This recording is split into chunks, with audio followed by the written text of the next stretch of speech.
Manchester United 1 Leicester 0, a tactical analysis. How Solskjaer stifled Rodgers' attack.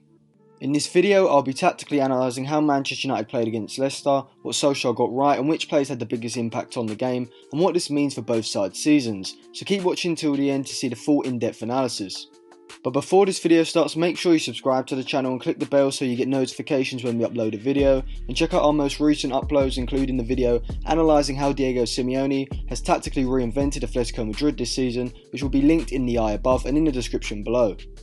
Going into the game, Solskjaer lined up his side in a 4-2-3-1 with De Gea in goal, Wan-Bissaka at right back, Young at left back, Maguire and Lindelof in the centre of defence, with McTominay and Matic playing as a midfield double pivot, with Andreas Pereira on the right, Mata playing central and Daniel James on the left flank, whilst Rashford played as a lone striker.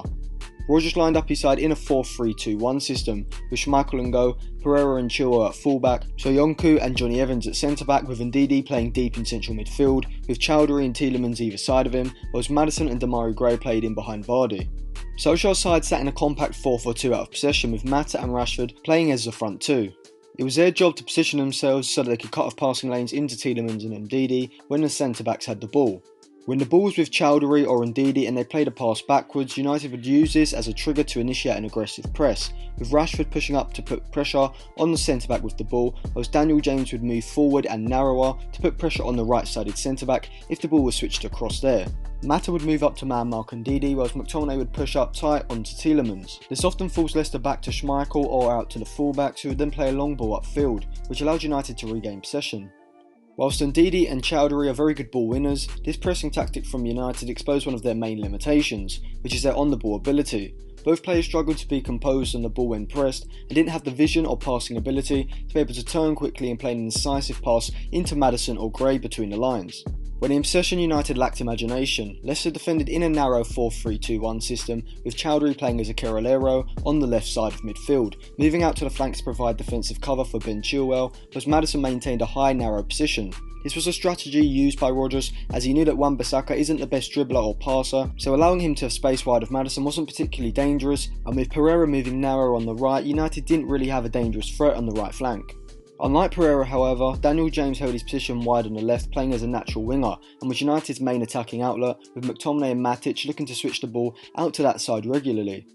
United were over-reliant on the left-hand side for advancing their attacks, which is why they weren't able to create much, which can be seen as they finished the game with just an expected goals rate of 1.1. In the second half, United's interplay on the right side was a lot better as Pereira moved narrow, Wan-Bissaka advanced wider and Mata moved over into the half space. This allowed Pereira and Mata to make underlapping runs in behind Chilwell when he moved out to press the ball wide, though neither of those two had the quality in the final third to create anything of substance. The deep double pivot in the centre of midfield of Matic and McTominay were very effective at nullifying James Maddison's influence on the game, by sitting close together and not leaving a massive space between themselves and the two centre-backs. With United's backline not pushing up high, the threat of Vardy running in behind wasn't really there, and because McTominay and Matic rarely ventured forward in the attack, when Leicester won the ball back, they found it hard to get the ball into Maddison or Gray in the centre of the park and allowing them to turn and dribble with the ball and transition the attack.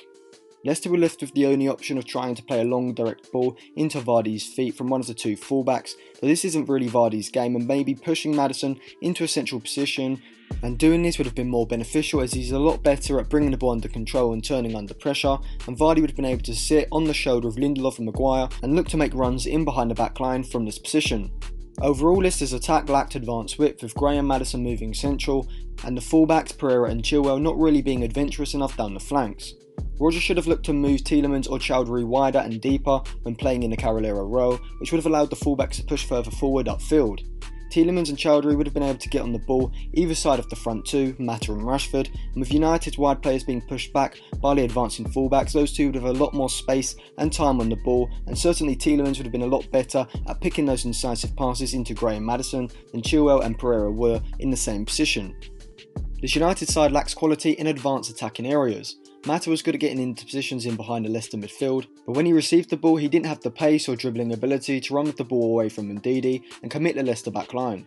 We can see United struggles in this area by looking at their expected assist rates. Wan-Bissaka, United's right back, had the highest expected assist rate with just 0.1, and their attacking midfielders in the side, Mata and Pereira, came up with just 0.03 and 0.04 respectively, whilst Daniel James didn't even create a chance in the game. This shows just how bad United's creativity is in attack, and without Soyuncu's rash challenge in the opening 10 minutes, United probably wouldn't have been able to break Leicester down.